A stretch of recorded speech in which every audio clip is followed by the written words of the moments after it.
வணக்கம் ஜெயஹிந்த். இன்னைக்கு இந்தியாவுடைய இராணுவ தளவாடங்கள் இதில் சம்மந்தப்பட்டிருக்கக்கூடிய புது ஆயுதங்கள் அப்டேட் நம்ம பார்க்க போகிறோம். ஏன்னா த்ரெட்டு இந்தியாவுக்கு இப்போ அதிகமாகிட்டே இருக்கு. ஒரு காலத்தில் நட்பு நாடாக இருந்த பங்களாதேஷ் இப்போ எதிரியாக இருக்குது. பாகிஸ்தான், சைனா இதோடைய கூட்டமைப்பு, அமெரிக்காலேருந்து வரக்கூடிய ப்ரெஷர். ஸோ நம்ம மிலிட்ரி மாடர்னைசேஷன் அப்படின்றது அடுத்தடுத்த கட்டத்தை நோக்கி போக வேண்டிய கட்டாயம் இருக்குது. நம்ம ரொம்ப வேகமாகவும் அதில் போயிட்டுருக்கோம். இப்போது இந்தியா ஒரு மிகப்பெரிய ஏவுகணை சோதனை செய்யறதுக்கு 8000 கிலோமீட்டருக்கும் அதிகமான தூரம். நல்லா கவனிங்க, இந்த மாதிரியான ரேஞ்சு வெறும் பாகிஸ்தானுக்கும் சைனாவுக்கும் மட்டும் இது ஆக்சுவலாக தேவை கிடையாது. அந்தளவுக்கான ரேஞ்ச் தேவை கிடையாது.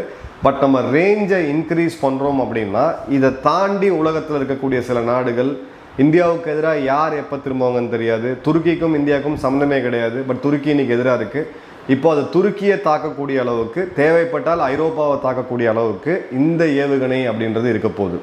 இந்த சோதனையை பற்றி டீட்டெயில்ஸ் நம்ம இன்னொரு இதில் பார்ப்போம். 8000 கிலோமீட்டருக்கான பேலஸ்டிக் ரக ஏவுகணைகள் இந்தியாவுக்கு ஏன் தேவை அப்படின்னா இது கிளியர் கட்டான டெட்டரன்ஸ். நாளைக்கு அமெரிக்கா செய்த மாதிரியான ஆப்ரேஷன் வேறு நாடோ இல்லை அமெரிக்காவோ செய்ய முற்பட்டாலோ இந்தியா கிளியராக கொடுக்கக்கூடிய மெசேஜ் தான்.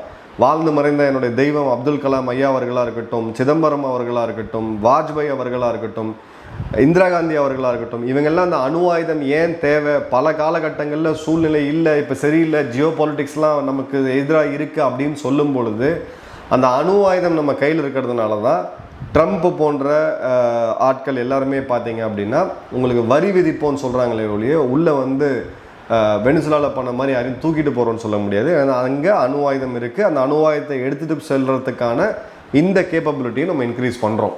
ஸோ 10000 கிலோமீட்டர் வரைக்கும் போகக்கூடிய ஏவுகணையை, டிஎஃப் சீரியஸ் ஏவுகணையை இந்த விக்ட்ரி பரேடில் சைனா காமிச்சாங்க. இனி இந்தியா தெளிவாக நம்மளுடைய பவர் அப்படின்றது எல்லா நாட்டுக்கும் கொடுக்கக்கூடிய ஒரு செய்தியாக கொண்டு போகிறோம். அதை விட முக்கியமாக இந்தியாவுடைய 3 ஃப்ரண்ட் கேப்பபிலிட்டி, 3 பக்கமும் அந்த கேப்பபிலிட்டி இருக்கணுன்றதுல ரொம்ப முக்கியமாக பார்த்தீங்க அப்படின்னா R-37M அப்படின்ற ஆக்செட் அப்படின்ற மிசைல், இது ரஷ்யா கிட்டேருந்து வாங்குறதுக்கான அட்வான்ஸ் நெகோசியேஷன்ஸ் அப்படின்றது கிட்டத்தட்ட போயிருச்சு. இது very long range air to air missile, beyond visual range air to air missile அப்படின்னு நம்ம பார்த்துருக்கோம். அஸ்த்ரா போன்ற மிசைல்ஸ் இருக்குது 100 கிலோமீட்டர். இது வெரி லாங் ரேஞ்ச். இதை வந்து சுக்கோய் 30 MKயில் ஃபிட் பண்ணுறதுக்கான அந்த ஒரு பிளாட்ஃபார்மும் நம்ம ரெடி பண்ணிகிட்டு இருக்கோம். அதே மாதிரி பார்த்தீங்க அப்படின்னா இதோடைய ரேஞ்ச் அப்படின்றது 300லேருந்து 400 கிலோமீட்டர். சைனாவோடைய சோகால்டு PL-15 ரேஞ்ச் பார்த்தீங்கன்னா 200லேருந்து 250. இது 300லேருந்து 400. இன்றைக்கி தெற்காசிய நாடுகளில் யார்கிட்டையுமே இந்த மாதிரியான தூரத்துக்கு போய் தாக்கக்கூடிய ஏவுகணை அப்படின்றது இல்லை. மேக்ஸ் 6+ ஹைப்பர்சானிக் ரக ஏவுகணைகள். இது சாதாரண போர் விமானங்களை F-16 இல்லை JF-17 இல்லை J-10 சொல்கிறதுக்கு கிடையாது. இது இந்தியா தட்டி தூக்குன சாப் எரிக்கைன்னு சொல்லக்கூடிய அந்த அவாக்ஸ் ரக விமானங்கள். அதே மாதிரி பார்த்தீங்கன்னா EW electronic warfare aircraft, mid ஏர் ரீஃபில் கொஞ்சம் காஸ்ட்லியான மிசைல். இது இந்த இடத்துல 8 மிசைல்ஸை நம்ம வந்து ஒரு சுக்கோய் 30 MKயில் லோட் பண்ண முடியும். ஸோ இந்த ஒரு டிப்பிக்கல் சினாரியோ சொல்கிறேன். ஆப் சிந்தூர் விமானநிலைக்கு வருது அப்படின்ற போது பாகிஸ்தான் போன முறை என்ன போர் யுக்தியை பயன்படுத்தினாங்கன்னா அவங்களுடைய போர் விமானங்களுடைய ரேடாரை சுவிட்ச் ஆஃப் பண்ணி வச்சாங்க. ஸோ நம்ம விமானத்தில் இருக்கக்கூடிய ரேடாருக்கு அந்த விமானம் அப்படின்றது தெரியாது. ஆனால் அதே ஒரு எவாக்ஸ் ரக விமானம், 2000 கோடி மதிப்புள்ள ஒரு எவாக்ஸ் ரக விமானத்தை வச்சு அதில் ரேடாரை ஆப்ரேட் பண்ணி அது ஒரே நேரத்தில் 15 போர் விமானங்களை கண்ட்ரோல் பண்ணக்கூடியது, அதுக்கு இதை சிக்னல்ஸ் கொடுக்கக்கூடியது. இந்த விமானம் இந்திய விமானங்கள் எங்கே இருக்குது அப்படின்றத கண்டுபிடிச்சு அந்த ரேடார் சிக்னல் அவங்க கொடுத்தாங்க. அந்த விமானங்கள் என்கேஜ் பண்ணாங்க. நாளைக்கு இந்த மாதிரியான ஒரு சூழ்நிலையில் இது ஈஸியாக தட்டி தூக்கணும் அப்படின்னா இப்போ என்ன ஒன்று பார்த்தீங்கன்னா நம்ம தஞ்சாவூரில் இருக்கக்கூடிய சூலூர் ஏர்பேஸ்லேருந்து ஒரு சுக்கோய் 30 MK பறந்து போகும். ஒரு 20-25 மினிட்ஸில் அது குஜராத்தை தாண்டி ஒரு 1 hour கூட பார்த்தீங்கன்னா குஜராத்தை தாண்டி போகும். குஜராத்தில் இருந்து நீங்கள் எல்லைக்கிட்டே போகாமல் இந்த 8 மிசைலை 4 மிசைலை ஃபயர் பண்ணாங்க அப்படின்னா 10,000 கோடி ரூபாய் மதிப்புள்ள அந்த விமானங்கள் அப்படின்றது ஒரே நேரத்தில் பனால் ஆகும். பனால் ஆன பிறகு அவங்களுடைய போர் விமானங்கள் தங்களுடைய ரேடாரை ஆன் பண்ணி தான் ஆகணும். அந்த நேரத்தில் நம்மளுடைய விமானப்படை இருந்துச்சு அப்படின்னா ஒரு 30-40 விமானங்களில் ஒரே நேரத்தில் இந்தியாவால் தூக்க முடியும். இப்போ பங்களாதேஷ் இருக்கிட்ட மொத்த விமானமே அவ்வளோதான். அதனால தான் இந்த மிசைல் R-37M அப்படின்றது ரொம்ப ரொம்ப முக்கியமான ஒரு வெப்பன். இது ஒரு டாக் ஃபைட், விமானம் டு விமானம் சேஸ் பண்ணி ஃபயர் பண்ணுற மிசைல் கிடையாது. இது வந்து ஒரு airborne command and control node, advanced early warning aircraft. இதை தட்டி தூக்குறதுக்கு இது பார்த்தீங்க அப்படின்னா ரொம்ப தூரம் போய் சுடணும்னு அவசியம் இல்லை, ரொம்ப தள்ளி இருந்தே சுடலாம். ஸோ அந்த சுடக்கூடிய அந்த விமானம் அப்படின்றது ரொம்ப சேஃபாக இருக்கும். இது ஒரு அட்வர்சரியோடைய அந்த இன்ஃபர்மேஷன் டாமினன்ஸ், அவங்களுக்கு கிடைக்கக்கூடிய அந்த தகவல் இருக்கக்கூடிய அந்த ரேடாஸ் எல்லாம் காலி பண்ணுறதுக்கு இது ரொம்ப எஃபெக்டிவாக யூஸ் பண்ணலாம். பாகிஸ்தான் சென்ட்ரிக்காக பார்த்தீங்கன்னா பாகிஸ்தானுடைய அவாக்ஸ் ரக விமானம், மிடர் ரீஃபியூவலர் மற்றும் எலக்ட்ரானிக் வார்ஃபேர் பிளாட்ஃபார்ம்ஸ், இதை மூணுத்தையும் தாக்க முடியும். சைனாவை பார்த்தீங்க அப்படின்னா அவங்களுடைய அவாக்ஸை வந்து திபெத் பகுதிகளில் அவங்க டிப்ளாய் பண்ணியிருக்காங்க. அதே மாதிரி சைனாவோடைய சென்சர் நெட்வொர்க் இது ரொம்ப ரொம்ப முக்கியம். ஏன்னா சைனா கம்ப்ளீட்டாக அவங்க யுத்தத்தை நம்புறது சென்ட்ரலைஸ்டு நெட்வொர்க் சென்ட்ரிக் வார்ஃபேர் தான். ஸோ அந்த நரம்பை கட் பண்ணி விட்டோம்னா சைனாவால் ஒன்றும் பண்ண முடியாது. ஸோ கிளியர் கட்டாக லடாக் பகுதிகளில், லே பகுதிகளில் மற்றும் பாகிஸ்தானுக்கு எதிரான வெஸ்டர்ன் தியேட்டர், இந்த இடத்துல நமக்கு ஒரு அசிமெட்ரிக் அட்வான்டேஜை இது கொடுக்குது. புத்தின் வந்துட்டு போனதுக்கான மிகப்பெரிய பயன் அப்படின்றது இதுதான். ஸோ இதோடைய நெகோசியேஷன்ஸ் ஆல்மோஸ்ட் முடிஞ்சு போச்சு. இது off the shelf delivery. Russia அவங்க விட்டு இருக்கக்கூடிய மிசைல்ஸை கொடுக்குறாங்க. 300 மிசைல்ஸ் அப்படின்றது நம்ம வாங்குவோம்னு நினைக்கிறேன். $4 மில்லியன் இது ஒரு மிசைலோட காஸ்ட். நல்லா கவனிச்சிங்க, $4 மில்லியன் இது ஒரு மிசைலோட காஸ்ட்டு. ஸோ கிட்டத்தட்ட ஒரு 20,000 கோடி மதிப்புள்ள உள்ள மிசைல்ஸை 300 மிசைல்ஸில் இந்தியா வாங்க போகிறாங்க. இப்போது இது ஸ்ட்ரக்சரலாக சுக்கோய் 30 MKயில் பண்ண முடியும்.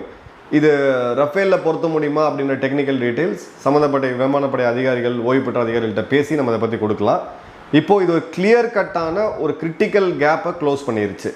பிரம்மோஸ் எடுத்திங்கன்னா 290 கிலோமீட்டர்லேருந்து 350 கிலோமீட்டர் க்ரூயிஸ் மிசைல் ரேஞ்சு. நம்மளுடைய பிவிஆர் அஸ்த்ரா எடுத்தீங்க அப்படின்னா 80லேருந்து 100 கிலோமீட்டர். R-37 இது ரெண்டுத்துக்கும் நடுவில் ஒரு பெரிய ஒரு கேப்பை வந்து ஃபில் பண்ணுது. அடுத்தது பார்த்தீங்க அப்படின்னா நம்மளுடைய சீத்தா விமானத்தை, அதாவது நம்ம ஹெலிகாப்டர் சேத்தக் ஹெலிகாப்டர்ஸை ஆள் இல்லாமல் பறக்கக்கூடிய விமானமாக கன்வெர்ட் பண்ணுறதுக்கு பெங்களூரு சேர்ந்த ஜின்ஃபினிட்டி அப்படின்ற ஒரு சாஃப்ட்வேர் நிறுவனம், ஒரு ஸ்டார்ட் அப் நிறுவனம், ஜின்ஃபினிட்டி அப்படின்னு சொல்லக்கூடிய ஒரு ஏரோஸ்பேஸ் ஸ்டார்ட் அப் நிறுவனம் இந்த இடத்த சீத்தா மற்றும் சேட்டக் ஹெலிகாப்டரை ஒரு அன்மேண்ட் ஆட்டோனமஸ் சிஸ்டமாக, ஆள் இல்லாமல் பறக்கக்கூடிய ஹெலிகாப்டர்களாக மாற்றுறதுக்கான அந்த முன்னெடுப்பை எடுத்திருக்கிறாங்க. இது பார்த்தீங்க அப்படின்னா இந்தியா கிட்ட ஒரு 350 சீத்தா ரக விமானம் இருக்குது. நம்மளுடைய ஃப்ரான்ஸ்லேருந்து வாங்கி லைசன்ஸ் ப்ரொடியூஸ் பண்ணிகிட்டு இருக்கோம். அதே மாதிரி 150 சேட்டக் ஹெலிகாப்டர்கள் இருக்குது. இது ஒரு 50 வருஷம் பழைய விமானங்கள், நிறைய கிராஷ் ஆகும். அதன் பிறகு பார்த்தீங்க அப்படின்னா நம்ம புதுசாக அப்பாச்சி விமானம் வாங்கணும், துருவ் லைட் காம்பேட் ஹெலிகாப்டர் வாங்கணும். இது மாதிரி இருந்தாலும் இதை கம்ப்ளீட்டாக ரீப்ளேஸ் பண்ணோம் அப்படின்னா கிட்டத்தட்ட இதுக்கு ஒரு 25,000 to 30,000 கோடி தேவை. ஸோ ஜின்ஃபினிட்டியோடைய சொல்யூஷன் என்ன அப்படின்னு பார்த்தீங்கன்னா, இந்த ஏர்கிராஃப்டை இருக்கிற மாதிரியே வச்சுட்டு அதில் இருக்கக்கூடிய எதையுமே டிஸ்டர்ப் பண்ணாமல் 4 மணி நேரம் 20,000 அடி உயரம் வரைக்கும் கிட்டத்தட்ட 750 kg எடை இருக்க வரைக்கும் கொண்டு போகிற மாதிரி இதை கம்ப்ளீட்டாக பைலட் இல்லாமல் பண்ணுறது. ஸோ இது ஒரு பெரிய அட்வான்டேஜ் நம்மளுக்கு. அதே மாதிரி பார்த்தீங்க அப்படின்னா இந்த இப்போ நீங்கள் தூக்கி அதை குப்பையில் போட்டுட்டு நீங்கள் புதுசாக 30,000 கோடிக்கு வாங்குறதுக்கு கொஞ்சோண்டு செலவு பண்ணி நீங்கள் இந்த ஒரு 350-500 ஹெலிகாப்டர்களை 4 மணி நேரம் 20,000 அடி 750 கிலோ எடை எடுத்துக்கொள்ளக்கூடிய அளவுக்கு மாற்றுறதுக்கான ஒரு புது தொழில்நுட்பம் தான் ஜின்ஃபினிட்டியோட இந்த புது சொல்யூஷன். ஸோ இதில் பார்த்தீங்க அப்படின்னா காஸ்ட் பெனிஃபிட்டாக நம்ம பார்த்தோம்னா 15லேருந்து 20 வருஷம் இன்னும் இந்த ஏர் ஃப்ரேம் அப்படின்றது ஒர்க் ஆகும். ஒரு ஹெலிகாப்டரை மாற்றுறதுக்கு $10 to $20 மில்லியன் செலவாகும் அப்படின்னு சொல்லியிருக்காங்க. ஆனால் ஒரு புது ஹெலிகாப்டர் வாங்கினீங்கன்னா $100 to $150 million. So 1/5 of the காஸ்ட்டில் நம்மளோட எக்ஸிஸ்டிங் இதை வந்து நம்ம பண்ணிக்கலாம். அதே மாதிரி பார்த்தீங்கன்னா புதுசாக ட்ரைனிங் தேவையில்லை. ஏற்கனவே 40 வருஷமாக அந்த விமானிகள் பறந்த விமானம் தான், இது புதுசாக எதுவுமே கிடையாது. ஸோ பைலட்டோட ரிஸ்க்கு கம்ப்ளீட்டாக இதுலேருந்து எலிமினேட் ஆயிடுச்சு. நாளைக்கு ஒரு மிஷன் டிப்ளாய் பண்ணணும், அர்ஜென்ட்டாக நம்மளுடைய ஒரு எமர்ஜென்சி எவாக்குவேஷன் பண்ணணும், வீரர்களை தூக்கிட்டு வரணும், பேரிடர் காலங்களில் மக்களை ரிலேட் பண்ணணும், இது எல்லாமே நம்மளால் வந்து அது ஒரு ரிமோட்டாகவே நம்ம பண்ண முடியும் அப்படின்றத பார்க்குறோம்.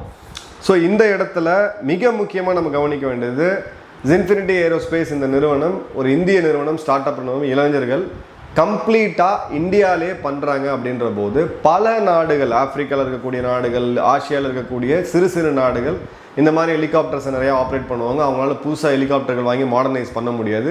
குறிப்பாக தீவு நாடுகளுக்கு இது ஒரு மிகப்பெரிய வரப்பிரசாதமாக போகும். ஸோ இதுக்கு ஒரு பெரிய எக்ஸ்போர்ட் ஆப்பர்ச்சுனிட்டியும் இருக்குது. சுயசார்பு கொள்கை அப்படின்ற போது நம்ம நிறைய எங்கிட்ட இன்ட்ராக்ட் பண்ணுறவங்க எல்லாருமே நீங்கள் ட்ரோன்ஸ் அப்படின்னு யோசிக்கிறீங்க. இவங்க எந்த அளவுக்கு மாற்றி யோசிச்சிருக்காங்க அப்படின்றத பாருங்கள். ஸோ 2027 இதோடைய ஃபஸ்ட்டு டெமான்ஸ்ட்ரேஷன் அப்படின்றது வரும். 2028 ப்ரொடக்ஷனுக்கு போவாங்க. ஸோ 100 விமானம்னு கறக்க வச்சா கூட 2030-35க்குள்ளே இது கம்ப்ளீட்டாக இவங்க இதை ஆப்ரேஷனலைஸ் பண்ணுவாங்க அப்படின்றத பார்க்குறோம். மூணாவது மிக முக்கியமாக டிஆர்டிஓடைய சீஃப் டாக்டர் சமீர் காமத் அவர்கள் ஒரு அறிவிப்பு வெளியிட்டிருக்காரு. தேஜஸ் மார்க் 2 மற்றும் ஆம்கா ஃபைட்டர் ஜெட் ப்ரோக்ராமோடைய ஒரு அப்டேட்டு. தேஜஸ் மார்க் 2 நம்மளுடைய 4.5 ஜென்ரேஷன் அடுத்த வெர்ஷன் எடுத்திங்கன்னா வர ஜூன் மாதத்தில் இதோடைய ஃபஸ்ட்டு சோதனை ஓட்டம் அப்படின்றது நடக்கும். ஆப்ரேஷனல் இண்டக்ஷன் அப்படின்றது 27லேருந்து 28. இதுக்கு அந்த இன்ஜின் நமக்கு முக்கியமாக தேவைப்படுது.